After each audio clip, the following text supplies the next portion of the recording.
Tomar lectura del capítulo 4 de la carta del apóstol Pablo a los Gálatas. Gálatas capítulo 4.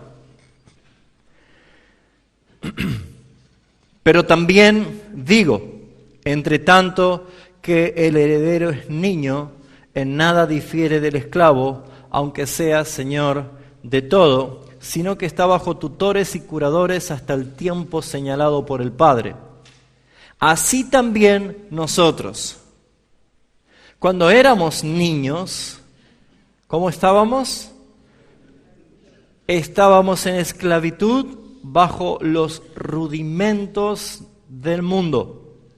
Pero cuando vino el cumplimiento del tiempo, Dios envió a su Hijo, nacido de mujer y nacido bajo la ley, para que redimiese a los que estaban bajo la ley, a fin de que recibiésemos la adopción de hijos. Y por cuanto sois hijos, Dios envió a vuestros corazones el Espíritu de su Hijo, el cual clama, Abba, Padre. Así que ya no eres esclavo, sino hijo. Y si hijo, también heredero de Dios por medio de Cristo. Ciertamente en otro tiempo, no conociendo a Dios, servías a los que por naturaleza no son dioses. Mas ahora, conociendo a Dios, o más bien siendo conocidos por Dios, ¿cómo es que os volvéis de nuevo a los débiles y pobres rudimentos de los cuales os queréis volver a esclavizar? Guardáis los días, los meses, los tiempos, los años. Me temo de vosotros que haya trabajado en vano con vosotros. Os ruego, hermanos, que os hagáis como yo, porque yo también me hice como vosotros. Ningún agravio me habéis hecho. Pues vosotros sabéis que a causa de una enfermedad del cuerpo os anuncié el Evangelio al principio, y no me despreciasteis ni desechasteis por la prueba que tenía en mi cuerpo. Antes, bien, me recibiste como a un ángel de Dios, como a Cristo Jesús. ¿Dónde está, pues, esta satisfacción que experimentabais? ¿Dónde quedó esa satisfacción? Porque os doy testimonio de que si hubiese podido, os habéis sacado vuestros propios ojos para dármelos. Me he hecho, pues, vuestro enemigo por decirles la verdad. Tienen celos por vosotros, pero no para bien, sino porque quieren apartaros de nosotros, para que vosotros tengáis celos por ellos. Bueno es mostrar celo en lo bueno siempre, y no solamente cuando estoy presente con vosotros, hijitos míos, por quien vuelvo a sufrir dolores de parto hasta que Cristo sea formado en vosotros. Quisiera estar con vosotros ahora mismo y cambiar el tono, pues estoy perplejo en cuanto a vosotros. Decidme, los que queréis estar bajo la ley, ¿no habéis oído la ley? Porque está escrito que Abraham tuvo 2 hijos, uno de la esclava y el otro de la libre. Pero el de la esclava nació según la carne, mas el de la libre por la promesa. Lo cual es una alegoría, un ejemplo, una ilustración, pues estas 2 mujeres son los 2 pactos. El uno proviene del monte Sinaí, el cual da hijos para esclavitud. Este es Agar. Porque Agar es el monte Sinaí en Arabia y corresponde a la Jerusalén actual, pues está junto con sus hijos junto con sus hijos en esclavitud. Mas la Jerusalén de arriba, la cual es madre de todos nosotros, ¿cómo es? Es libre. Porque está escrito: regocíjate, oh estéril tú, que no das a luz. Prorrumpe en júbilo y clama tú, que no tienes dolores de parto, porque más son los hijos de la desolada que la que tiene marido. Así que, hermanos, nosotros como Isaac somos hijos de la promesa. ¿Cuánto dicen amén? Pero como entonces él, que había nacido según la carne, perseguía al que había nacido según el Espíritu, así también ahora. Mas, ¿qué dice la Escritura? Echa fuera a la esclava, deshazte de la esclava y de su hijo, porque no heredará el hijo de la esclava con el hijo de la libre. De manera, hermanos, que nosotros, que no somos hijos de la esclava, sino de la libre. El capítulo 4 de Gálatas es la parte más emotiva de esta carta. Es la parte en que el apóstol Pablo en verdad sufrió mucho. Y si tuviéramos que resumir de qué habla el capítulo 4, podríamos decir que el capítulo 4 identifica dos religiones, dos ministerios, dos formas de pensar, dos formas de vivir, tipológicamente dos hijos que quieren heredar la herencia de Dios Padre. Pero claramente termina diciendo el capítulo 4, el apóstol Pablo, de que no heredará el hijo de la esclava juntamente con el hijo de la libre. El apóstol Pablo dice que de las dos religiones mundiales que hay, no son las dos que van a ser salvas. De los dos ministerios que hay, no son los dos que van a alcanzar la gloria. De las dos formas de pensamientos que hay, no son las dos que van a llegar a clamar a Abba Padre en la relación filial con el Padre. ¿Cuáles son las dos? El apóstol Pablo en el capítulo 4 comienza hablando de una relación familiar, filial. El apóstol Pablo comienza hablando de que aquellos que van a heredar son los que antes eran esclavos y han sido adoptados, prohijados por Dios Padre para recibir una herencia. El apóstol Pablo estaba escribiendo algo que era una costumbre en Roma. Cuando en Roma había alguien que era viejo y que tenía mucho dinero, muchas posesiones, muchos terrenos, pero no tenía hijo, formaba parte de una ley civil. Formaba parte de una costumbre ética en Roma de que aquel hombre que tenía tantas posesiones, que tenía tantas riquezas, pero no tenía un heredero, no tenía un hijo, lo que él podía hacer era escoger esclavos que él tenía, o un grupo de esclavos, y llamarlos, seleccionarlos, apartarlos para ser educados, formados, enseñados, para que en un momento, cuando ya llegue el tiempo y considere de que era el tiempo, sea declarado hijo legítimo. Adoptado y llamado y declarado hijo legítimo para poder gozar de las herencias del Padre. No sé si usted ve el Evangelio ahí.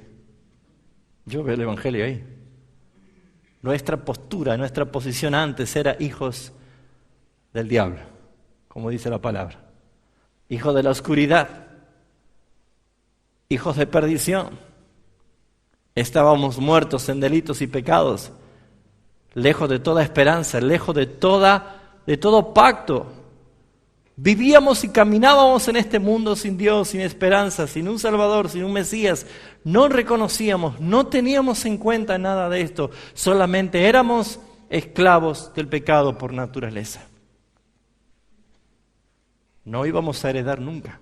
No había posibilidad de que algunos de nosotros pudiésemos heredar la herencia espiritual, la herencia que Dios había preparado si no hubiese sido que el amor de Cristo actuó para traernos. Por eso dice el capítulo 4, del versículo 1 al versículo 7, el apóstol Pablo encabeza la primera parte de este capítulo. Vamos a ver acá algo importante. Es necesario que continuemos nosotros en este relato, en este capítulo 4, y vemos la primera parte del capítulo 4. En los primeros 7 versículos, Pablo quiere enseñarles y hacerle despejar las dudas y quitarle la confusión que desde el capítulo 1 Pablo viene hablando y diciendo, están siendo engañados. Hay un evangelio falso que lo está engañando a ustedes, un evangelio falso que no les permite a ustedes entender, comprender lo que realmente Cristo hizo por ustedes. Él los hizo libres. O sea que el apóstol Pablo llega al capítulo 4 para explicar de una forma contundente, para explicar de una forma clara, para que ya no queden dudas, para que ellos sean purgados de un pensamiento ajeno a la verdad de Dios. ¿Saben qué hizo el apóstol Pablo? Volvió a hablarle del evangelio. Por eso, como dije en el capítulo 1 cuando enseñé, el evangelio es para todos los días, mis hermanos.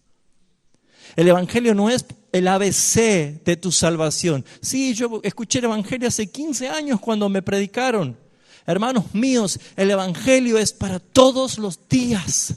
Todos los días su alma necesita escuchar, aprender, conocer o recordar lo que Dios hizo a través de Jesucristo por usted. El evangelio es lo que Pablo utilizó para sacar todo tipo de dudas de la iglesia de Galacia. Y acá vemos el evangelio. Entre tanto que el heredero sea niño, no hay ninguna diferencia con un esclavo. ¿Qué podríamos decir nosotros? Si tú eres un hijo de Dios, si tú eres legítimamente un heredero, si tú eres realmente un nacido de nuevo por el Espíritu de Dios y eres hijo de Dios legítimamente, eres heredero juntamente con Cristo, Pablo está diciendo, no entiendo por qué quieren volver a ser esclavos. No entiendo. No entiendo por qué quieren volver a una vida anterior. Entonces Pablo enseña el evangelio. Y dicen, ¿saben cómo están ustedes? La iglesia de Galacia, habiendo recibido el conocimiento de la verdad, habiendo escuchado el verdadero evangelio y volver otra vez a los rudimentos de este mundo, ¿saben cómo están ustedes? Como hijos legítimos, herederos, pero niños, inmaduros. Y un niño, por más que sea heredero de todo, no hay ninguna diferencia entre un esclavo que no tiene nada. ¿Saben por qué? Porque si algún niño hereda una fortuna incalculable de sus padres y el niño queda huérfano, el niño primero no tiene valor del dinero, no tiene el valor de las riquezas que tiene, no conoce cuál es el costo de lo que ha heredado, por lo tanto no puede utilizarlo. Un niño puede sacar, 10,000 pesos para ir a comprar caramelos, sin saber lo que es, ¿sí o no? Esto pasa. Un ejemplo que siempre lo he dado, haga la prueba usted y póngale a un niño una barra de chocolate y en otra mano un lingote de oro y va a ver qué va a escoger el niño. ¿Y usted qué va a decir? ¿Por qué elegiste eso? Porque los niños no tienen conciencia del costo. Los niños no tienen conciencia del valor de lo que tienen. Los niños pueden malgastar la herencia por ser niños y no comprenden. Por esa razón es que hay cristianos que viven como niños, que no pueden vivir la herencia del Padre ya, que no pueden vivir no pueden disfrutar, no pueden administrar, porque no valoran lo que han recibido. Y saben, mis hermanos, aquí encontramos dos cosas importantes. En el versículo 2 dice que la herencia de este niño, que no difiere como la de un esclavo, está bajo tutores y curadores. Tutores quiere decir administradores. Y los curadores quiere decir educadores. Gente que va educando, le va enseñando, va moldeando su capacidad de aprendizaje para poder ser un buen administrador. ¿Quién cumple la función de ser tutor y curador? Para nosotros, los hijos de Dios, que éramos esclavos y hemos heredado del Padre. Pero saben, hermanos, muchas veces tenemos actitudes de niño. Es el Espíritu Santo el que cumple la función en nosotros de ser un tutor y un maestro. Tutor es el que administra. Si yo soy un niño que he heredado una fortuna y mis padres han fallecido, me han dejado huérfano, yo tengo legítimamente poder de toda mi herencia, pero no puedo utilizarla porque los tutores se encargan de administrarme. ¿Se entiende esto? Un tutor va a decir, bueno, muy bien, hoy te voy a dar simplemente 200 pesos para el día. Pero si soy el dueño de todo, pero eres tan inmaduro que si te doy más, lo vas a malgastar. ¿Usted cree que el Espíritu Santo es mezquino y tacaño con nosotros? No. El Espíritu Santo es el que nos guía a toda verdad. Y el Espíritu Santo de Dios es el que nosotros administra la gracia del Dios Padre hasta que nosotros alcancemos madurez. Hasta que nosotros comprendamos lo que se trata de vivir en una forma madura. Pero mis hermanos, usted se dará cuenta de que una iglesia necesita ser educada con la palabra de Dios. Una iglesia necesita ser enseñada conforme a las Escrituras porque es la función que el Espíritu Santo hace para llevarnos a madurez. En Hebreos dice que después de tanto tiempo deberíamos ser ya maestros muchos de nosotros. Pero tenemos la necesidad de que se nos vuelvan a enseñar los primeros rudimentos, lo básico de la doctrina de Cristo. ¿Saben por qué, mis hermanos? Porque somos niños, dice la palabra. Y la Escritura revela 3 niveles de crecimiento: niño, joven y adulto o mayor de edad. Esos 3 niveles están marcados por 3 etapas de crecimiento y desarrollo en la vida de un cristiano. 3 palabras griegas que definen esto: teknion, niño; teknon, joven; huios, mayor de edad.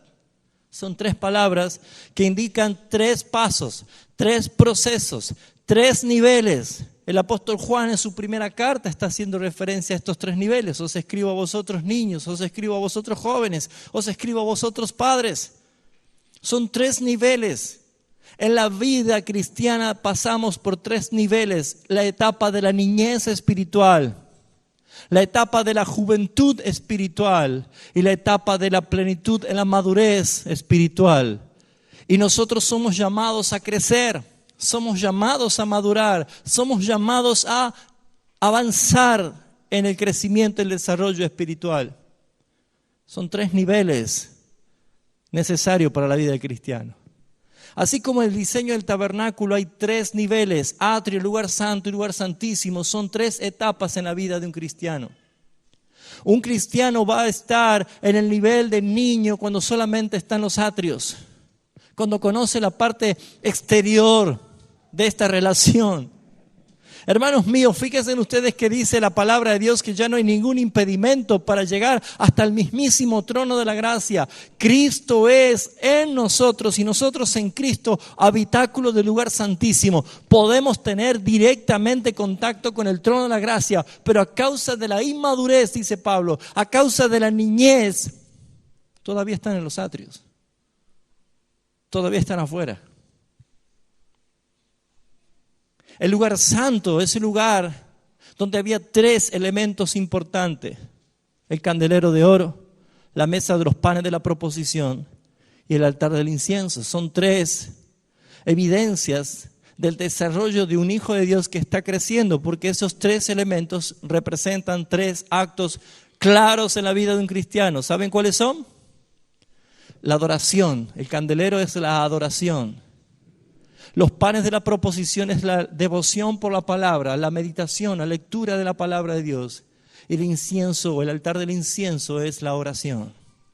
Son esos 3 niveles que evidencia cuando usted ya ha dejado de ser niño. El niño solamente está en los atrios. Y en los atrios es donde está el altar del sacrificio. Y donde está el abacro de bronce. ¿Sabe lo que es el altar del sacrificio? Es cuando nosotros conocimos a Cristo, cuando nos convertimos, cuando vimos la cruz, cuando nos convertimos de todo corazón. Y el abacro de bronce, ese piletón de agua, es donde nosotros purificamos a través de la tipología que se veía en el tabernáculo, que el sacerdote se purificaba. Ese es el paso de las aguas del bautismo. Todo lo que hemos creído en Jesucristo, hemos transformado nuestras vidas por la gracia del Señor y nos hemos bautizado. Por eso es atrio, ese es el paso inicial, hermanos. Hágase esta pregunta: desde que usted se convirtió, ¿ha entrado ya al lugar santo? ¿O sigue teniendo y guardando como tesoro lo único que hizo en toda su vida cristiana es: yo me convertí y me bauticé y ahí nomás me senté en una banca del asiento y hace 15 años estoy sentado en un asiento? ¿Ha entrado ya al lugar santo? ¿Ha avanzado el nivel?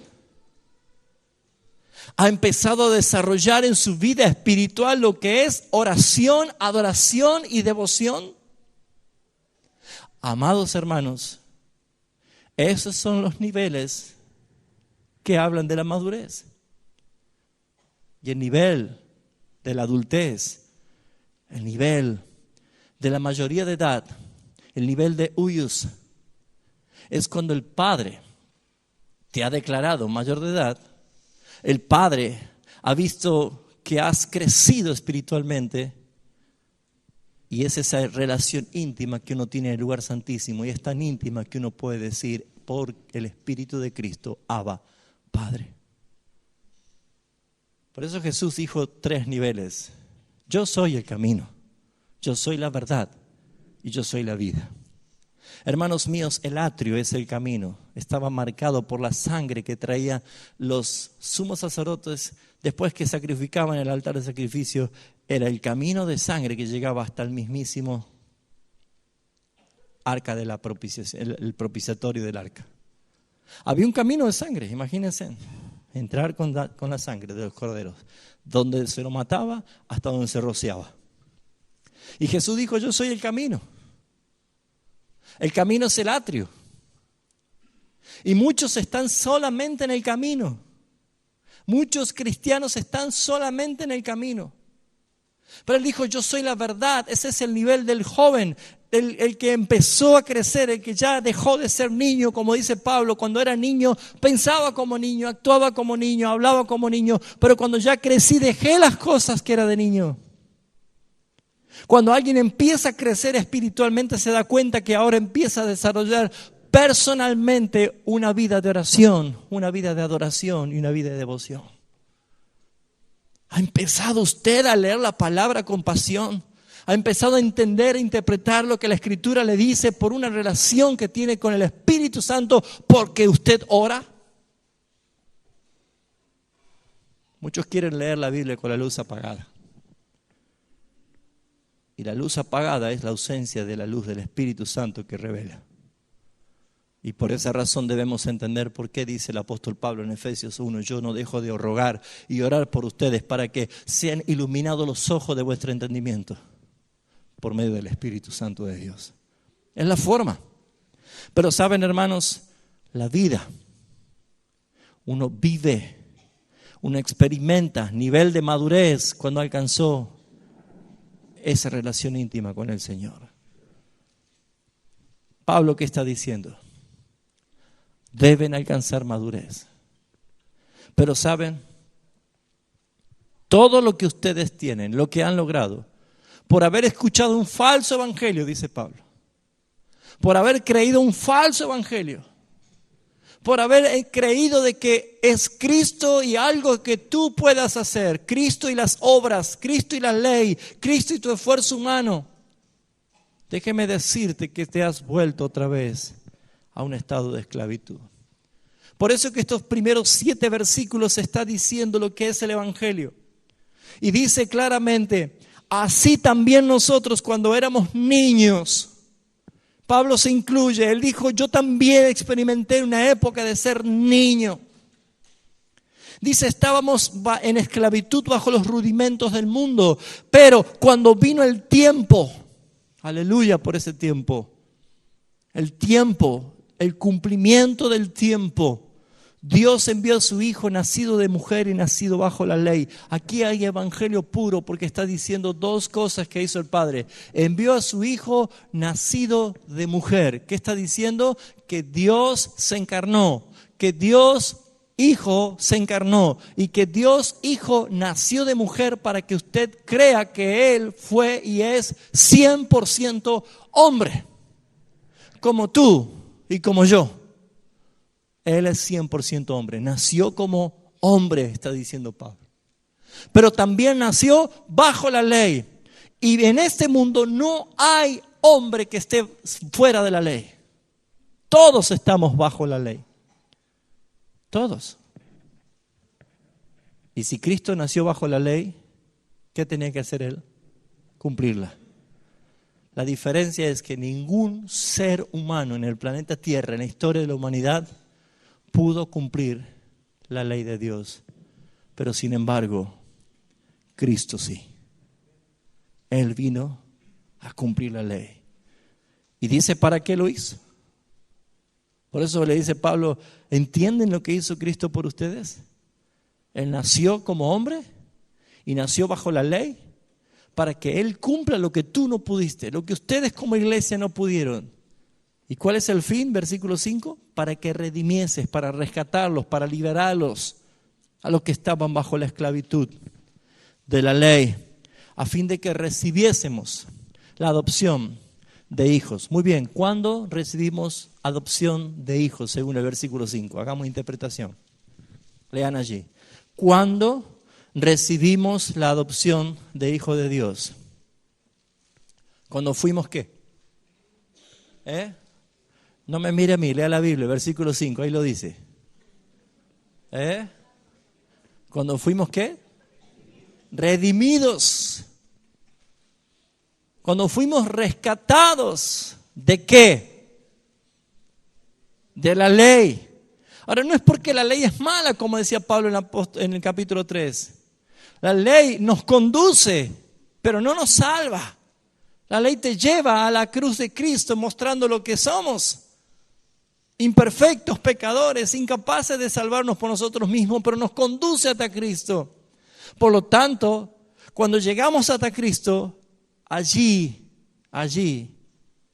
termina esa etapa y pasamos a ser adoptados hijos de Dios. Eso está diciendo Pablo.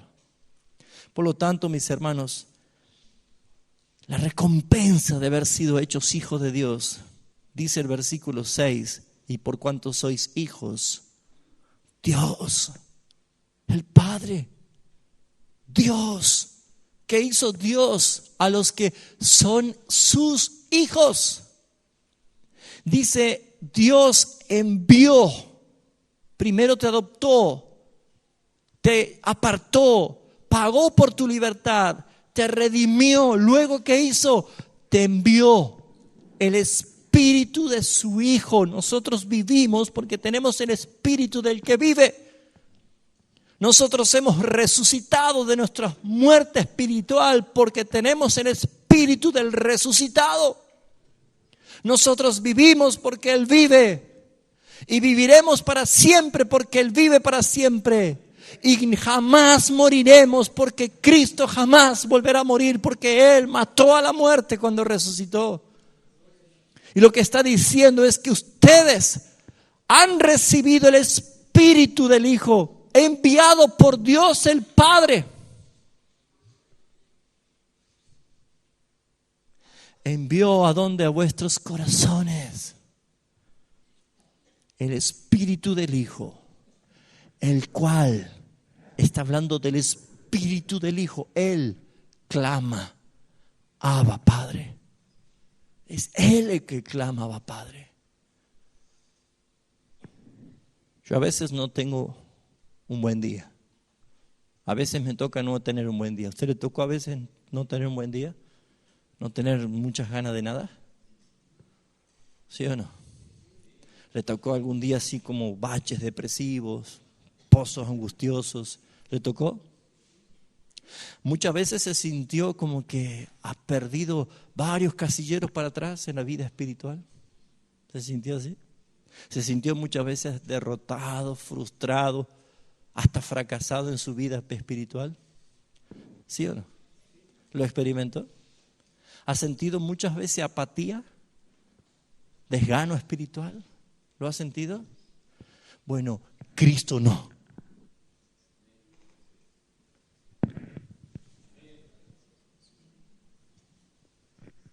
¿Dónde está Cristo según esta palabra? ¿Dónde? ¿Dónde está el Espíritu de Cristo según esta palabra? ¿Dónde está? ¿Dónde? En mí. Y usted no lo llevó allí, el Padre lo envió. ¿Escuchó? Usted no le dijo, te abro las puertas. No, usted no hizo nada. El Padre te envió.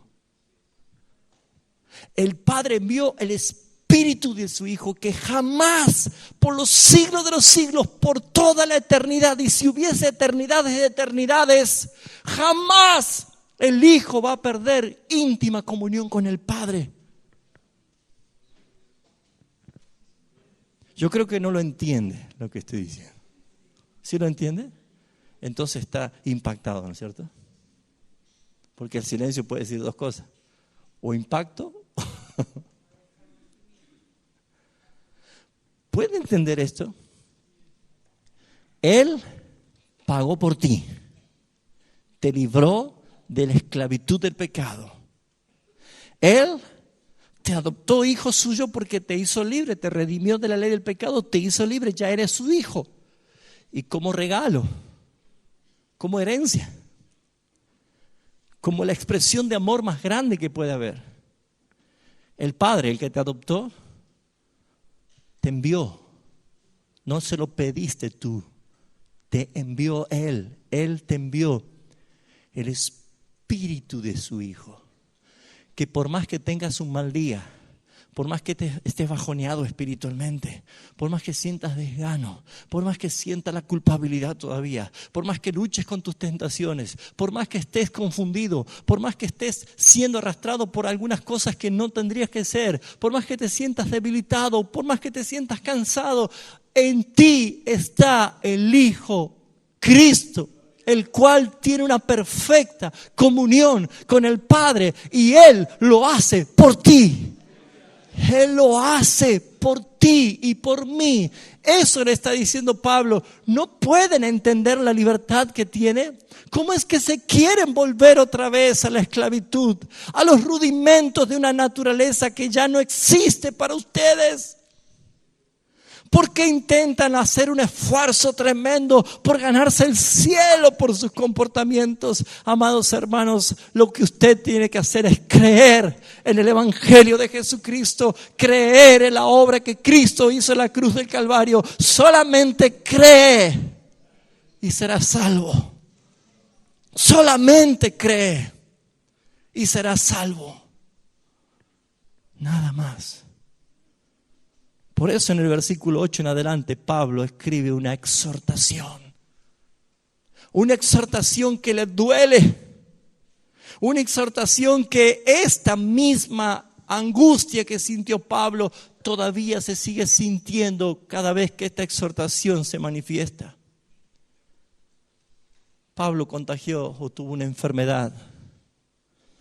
Algunos tienen algunos diagnósticos, pero por lo que Pablo escribía con grandes letras y por lo que Pablo dice, si fuera por ustedes, por el amor que me tenían, si hubieran sacado sus propios ojos y me los daban. Algunos coinciden que Pablo tenía una gran enfermedad en su vista, una enfermedad muy dolorosa que le producía ese aguijón en su carne. Algunos creen que puede haber sido, hoy se habla de esto, que puede haber sido un cáncer, que antes no se sabía, un cáncer a la vista. ¿Vio que a veces hay personas que se le hacen bolsas en los ojos y se le caen así? Que uno medio se impresiona en ver. ¿Conoce personas así? ¿Vio personas que se le hacen bolsas así grandes para abajo? No sé cómo se llama, tiene una terminología, pero se le caen las bolsas de los ojos. ¿Conocieron algunas personas así? Uh-huh. ¿Vio que da un poco impresiones como si fuera que tuvieran sangre? Muchos creen que eso es lo que tenía Pablo. Entonces Pablo está diciendo esto justamente, el versículo 13, dice, vosotros sabéis que a causa de una enfermedad del cuerpo os anuncié el evangelio al principio y no me despreciasteis ni desechasteis. ¿Saben por qué? Porque era un poco impresionable. La enfermedad que Pablo tenía era el dolor, era casi como una ceguera lo que le producía. Y eso le hacía que cuando la persona tiene sus ojos así con esa enfermedad, esté permanentemente como una especie de conjuntivitis, se le creen unas lagañas, o sea, no es algo bien vistoso. Y Pablo está diciendo, ¿qué pasó con ese sentir que ustedes tenían conmigo? Porque ustedes antes no me rechazaron, antes bien me trataron como un ángel de Dios, como a Cristo mismo, dice. Mira lo que es el 15. ¿Dónde está pues esa satisfacción que experimentabais? ¿Qué ha pasado? Saben, hermanos, este punto es doloroso que hasta el día de hoy surge. Es más, podemos tener aquí entre hermanos una relación perfecta de amor, estar contentos, amarnos entrañablemente. Pero ¿saben, hermanos, cuando hay alguien que le corrige con autoridad espiritual? Se terminan siendo enemigos. Ya no te toleran. Ya no te quieren. Pablo experimentó eso. ¿Dónde ha quedado eso? ¿Dónde ha quedado esa satisfacción que experimentaban? Dice, yo doy testimonio que ustedes, si hubieran sido posible, si hubieran sacado sus propios ojos para dármelo. Pero ¿qué dice Pablo? Con un dolor y seguramente con llanto en sus ojos. Versículo 16. Me he hecho pues vuestro enemigo por decirles la verdad. ¿Te ha pasado esto ya? ¿Te has pasado esto de perder amistad, perder un amigo, perder un hermano de la iglesia, cortar la relación simplemente porque fuiste con la verdad del Señor? ¿Te ha tocado esto? Que ya no te saludan, ya no te hablan, ya se van de tu lado. Pablo estaba diciendo, ¿qué ha pasado? Y él mismo llega a decir, temo haber trabajado en vano con ustedes. Me da mucho dolor esto. Pablo estaba viendo cuánto engaño, todo lo que les pasó, todo lo que ellos vivieron. Pero sin embargo, se infiltraron los falsos maestros, los mentirosos, los que pervirtieron el evangelio y los arrastraron. Y Pablo dice, ¿saben? Ellos no tienen celos por vosotros. Ellos lo que están haciendo es separarnos de nosotros para que ustedes luego sean partidarios de sus herejías. Oh, mis hermanos, ¿saben cuán resistido es el evangelio de la gracia en este siglo XXI también? ¿Sabe cuán resistido? Yo pensaba que no. Yo no sabía que iba a tener tal costo. Pensaba que muchos lo iban a abrazar, iban a decir, qué grande, qué tremendo. Pero cuando en el evangelio de la gracia, que habla de la soberanía de Dios, y un Dios que revela una soberanía bíblica y que la podemos leer y conocer, que Él tendrá misericordia, que quiere tener misericordia, que se va a compadecer de que quiera compadecerse, que Él escogió un número de escogidos para ser su pueblo santo desde antes de la fundación del mundo, y que no habrá nadie que se sume ni nadie que sea disminuido de ese número, que ese es el Dios que vino a este mundo para morir en Cristo Jesús, siendo el Hijo de Dios, siendo hombre. Él vino a morir específicamente por su pueblo y nadie más. La Biblia es tan clara cuando enseña todo esto. La Biblia es tan clara cuando habla de los decretos eternos de Dios, que solamente falta exponerla para que se dé cuenta de que hay muchos que no la aceptan y que dicen que son cristianos. Y ahí están los dos evangelios, uno verdadero y otro falso. Ahí están las dos religiones. La religión que se afirma por sus obras. Eduardo hacía mención a lo que está pasando en Tucumán. Todo eso hacen, toda esa multitud de gente que peregrina, toda esa multitud de gente que hace sacrificios. Veía gente de rodillas, arrastrándose, haciendo promesas y sacrificios. ¿Saben por qué? Porque conocieron un falso evangelio que les dice que así, haciendo buenas obras, van a llegar al cielo. Pero hay un evangelio diferente, el bíblico, el único evangelio, el que existe y existirá por los siglos de los siglos, porque no es terrenal, viene de arriba. Es el evangelio que Jesús vino a proclamar.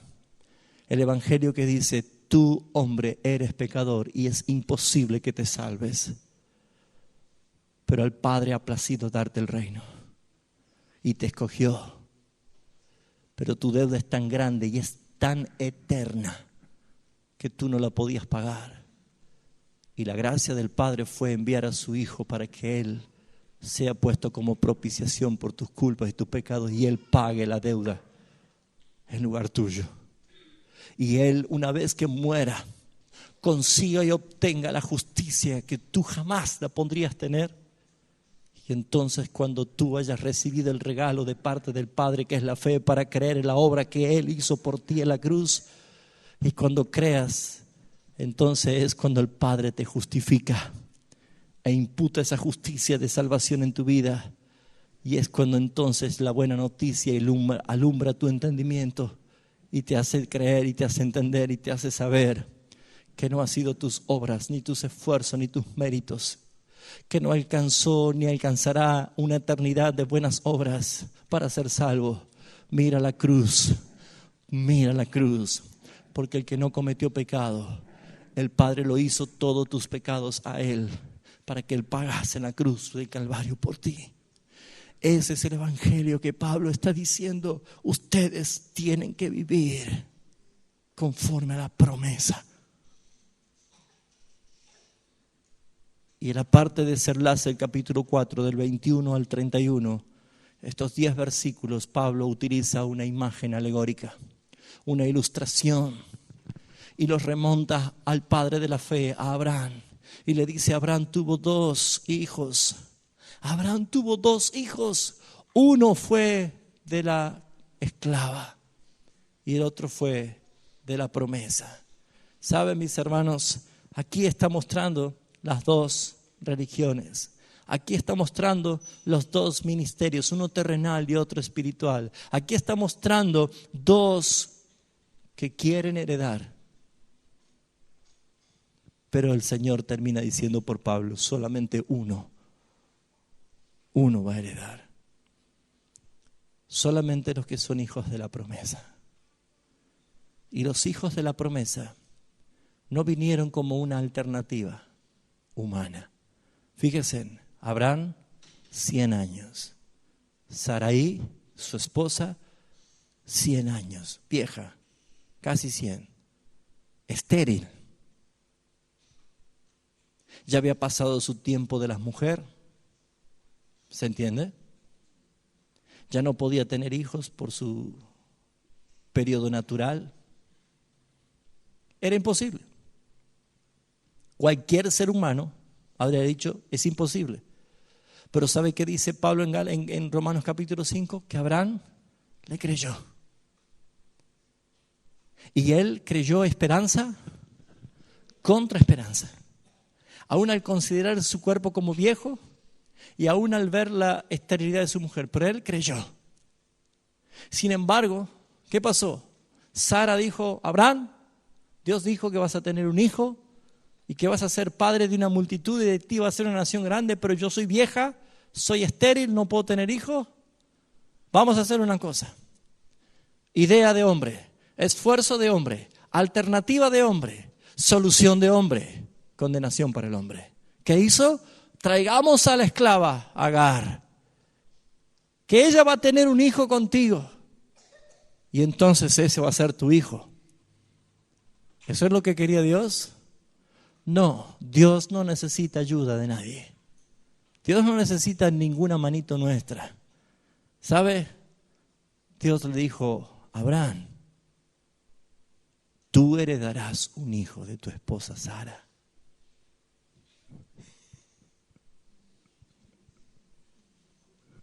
Sí, se llamará Risa. Se llamará Risa.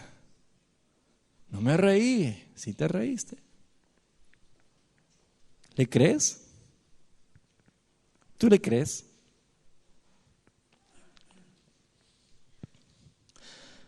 Gloria a Dios por esto.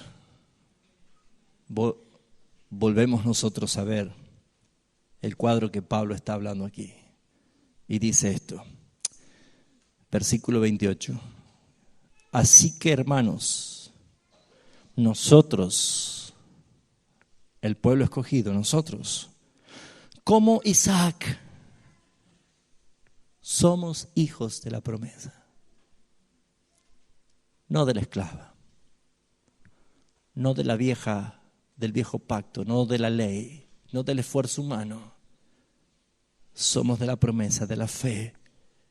Nosotros somos igual que Isaac. ¿Cómo? Hijos de la promesa. Pero como entonces el que había nacido según la carne perseguía al que había nacido según el Espíritu, así también ahora. Esto sucede también ahora. Mas, ¿qué dice la Escritura? ¿Sabe qué dice Pablo? Muy bien. Están claudicando entre dos verdades, entre dos pensamientos, entre lo que dicen ellos y lo que digo yo. ¿Vamos a dónde? A la Escritura. ¿Dónde se disipan nuestras dudas? En la palabra. ¿Dónde se clarea la mañana ante nuestras oscuridades? Aquí en la palabra. Pues lumbrera es a mis pies tu palabra. Es mi guía. Es mi sostén. Es el que me conduce. ¿Así alumbras tu día? ¿O sales a ciegas a trabajar? ¿Alumbras así tu día o sales a ciega a estudiar en tu facultad, en tu trabajo? ¿Alumbras así tu día desde la mañana? La luz de la palabra es la que alumbre. ¿Qué dice la palabra? ¿Qué dice la Escritura? No contempla otra cosa. Echa afuera la esclava y a su hijo, porque no heredará. Ahora, uno podría decir, este es un caso para el INADI. Esto es un caso de discriminación. No. Está hablando en mí mismo. En mí, en mi mente, en mi corazón, en mis pensamientos, no debe haber señales de esclavitud.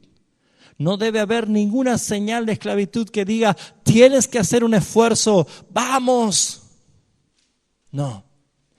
Debes afirmar que tu salvación es porque fuiste un hijo de la promesa. Porque llegó el Evangelio a ti gracias al Padre que te escogió y al Hijo que murió por ti y al Espíritu Santo que aplicó la adopción como hijo tuyo. Por eso, mis amados hermanos, alcanzar la mayoría de edad, alcanzar este nivel de adultez espiritual, de madurez espiritual, significa comprender el Evangelio, vivir el Evangelio y no sufrir el Evangelio por las dudas o por las herejías, sino tener claridad en lo que el Señor dijo.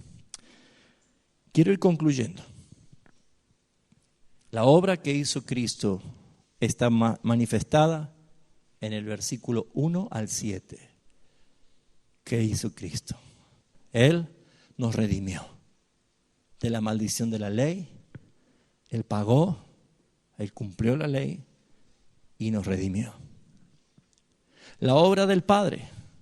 Él nos envió el Espíritu de su Hijo a nuestros corazones, dándole la seguridad y la filiación, dándonos el Espíritu testimonio a nuestro espíritu que somos hijos de Dios.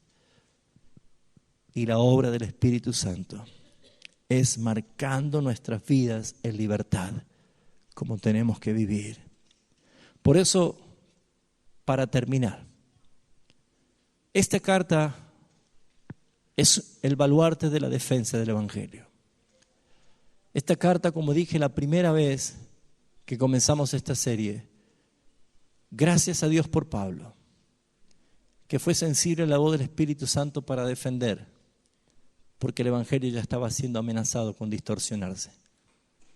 ¿Saben, hermanos? Esta carta valida nuestra fe en Jesucristo y nos reivindica que somos hijos de Dios, adoptados legítimamente hijos de Dios. Y como dice el versículo 6, y termino. Y por cuanto sois hijos, somos ¿qué cosa? Herederos. Herederos, en 7, perdón. Así que ya no eres esclavo, sino que eres hijo. Y si eres hijo, también heredero de Dios por medio de Cristo. Yo quiero glorificar al Padre por esto en esta mañana. Quiero glorificar la filiación eterna, inseparable, indestructible que tenemos con nuestro Padre por el Espíritu de Cristo. ¿Saben, hermanos?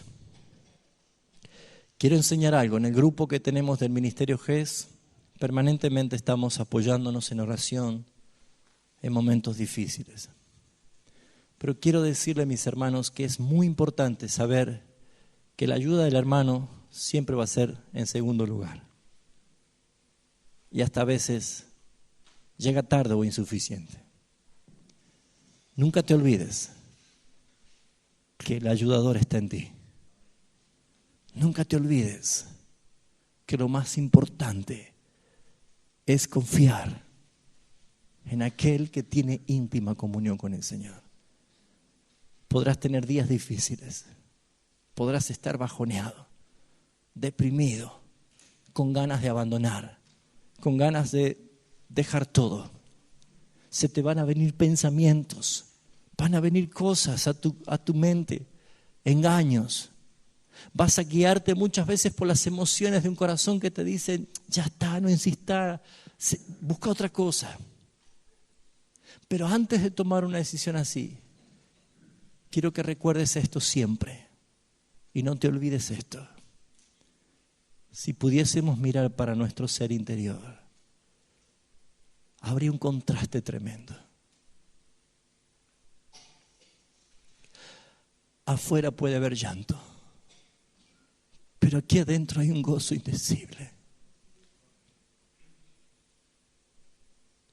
Afuera puede estar la debilidad y la flaqueza, pero adentro hay un león y un vencedor.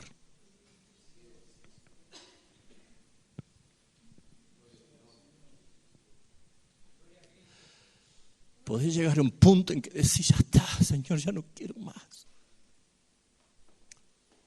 Y podés exigir pruebas de viento, de trueno, de lluvia, de fuego, pero dentro hay un silbo apacible.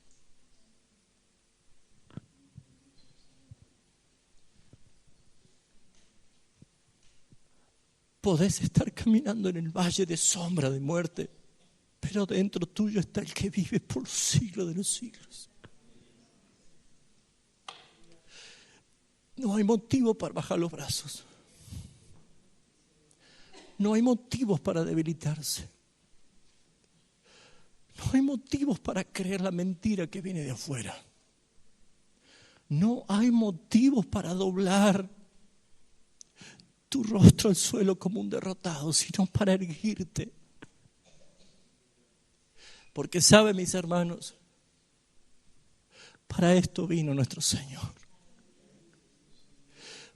Porque cuando nosotros encontramos en Él la justicia, la libertad, la paz, el abrigo, cuando en Él nosotros encontramos el consuelo, el descanso, el abrigo, la filiación de hijo y padre, el amor, cuando nosotros en Él encontramos la satisfacción plena, Dios es glorificado en la persona de su Hijo Jesucristo que está en ti.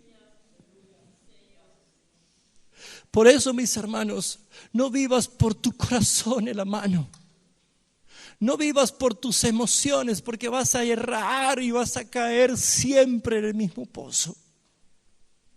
Levántate en el nombre de Jesús y ponte de pie erguido con tu rostro bien elevado al cielo y glorifica al Señor, al Dios Padre, que Él envió el Espíritu de su Hijo a tu corazón, a mi corazón, el cual Él clama: Abba, papito, Abba, Padre. Es Cristo en mí, es Cristo en nosotros, es Cristo el Señor.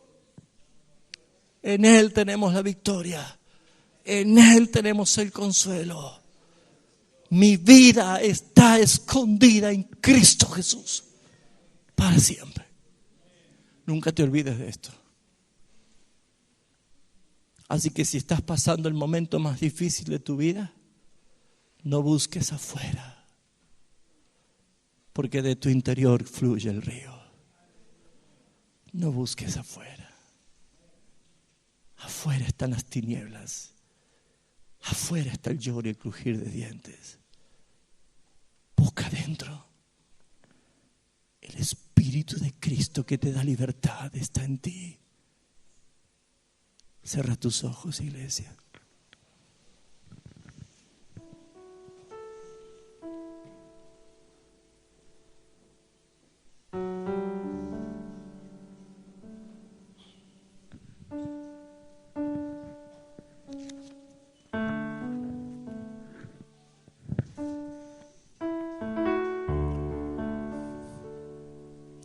Al que está más débil, ahora ponte de pie. Al que está más triste, ahora ponte de pie.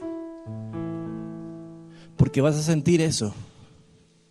¿Por qué me pongo de pie? Es porque de adentro está la orden. Es Cristo el vencedor. ¿Necesitas el consuelo? Ponte de pie y alaba al Señor. Solamente deja que exprese el Espíritu de Cristo la gloria del Padre. Bendice a Jesús, bendice al Señor. Levanta tus manos y adórale, con palabras, con canciones, con suspiros, con susurro. Adórale al Señor. Dale gracias. La fuerza está en Cristo, proviene de Él. Nuestra esperanza está en Él. Te damos gracias, Señor y Rey. Te damos gracias, Dios de toda salvación. Eterno Dios, consolador, misericordioso de nuestras vidas, que jamás nos desamparas, que alientas mi andar, me alientas en mis pasos, Señor. Oh, digno eres tú. Levanta tu voz y cántale, Señor. Adórale con todo tu corazón. Dale gracias al Señor. Dale gracias a Cristo Jesús. Regocíjate en Él. La paz no la encuentras en este mundo. Él te da la paz. Desde tu interior corren ríos de vida. Adórale al Señor, adórale.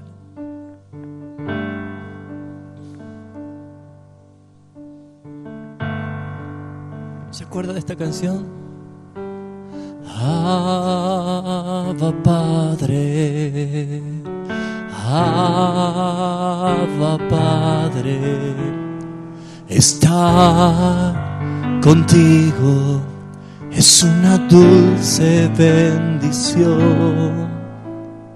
Abba Padre, te amo, Señor. Quiero estar en comunión, quiero estar contigo. ¿Te animás a abrazar a tu hermano? Cantamos juntos. Una vez más. Una vez más me acerco a ti en libertad, en adoración. Tú eres mi Dios, dígalo fuerte, tu hijo soy.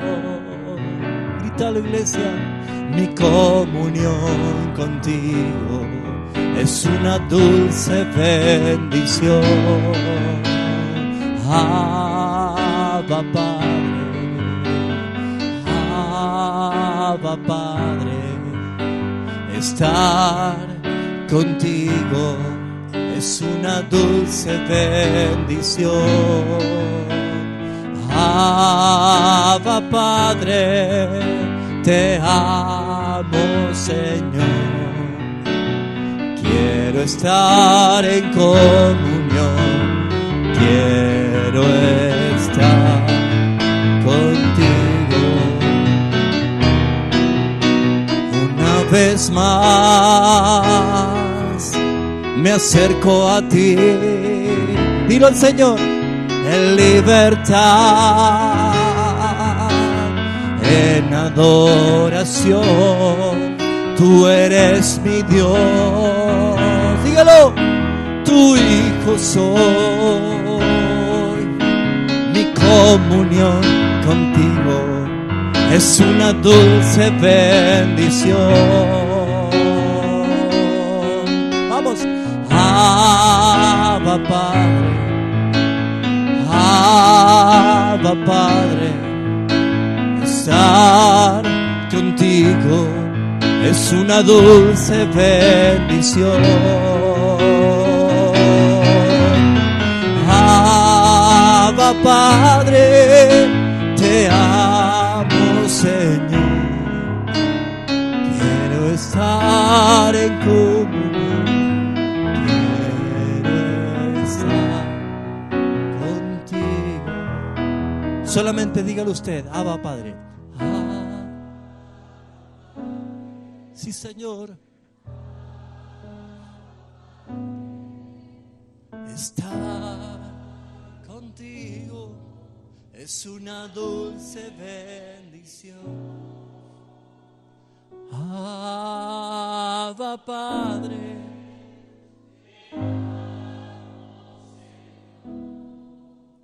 quiero estar en comunión, quiero estar contigo. Cantamos una vez más.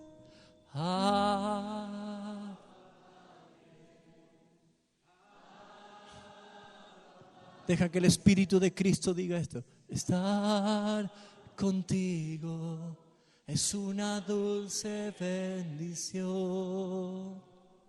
Abba Padre, te amo, Señor. Quiero estar en comunión, quiero estar contigo. Cristo es merecedor de tus aplausos, dáleselo a Él. Él es digno.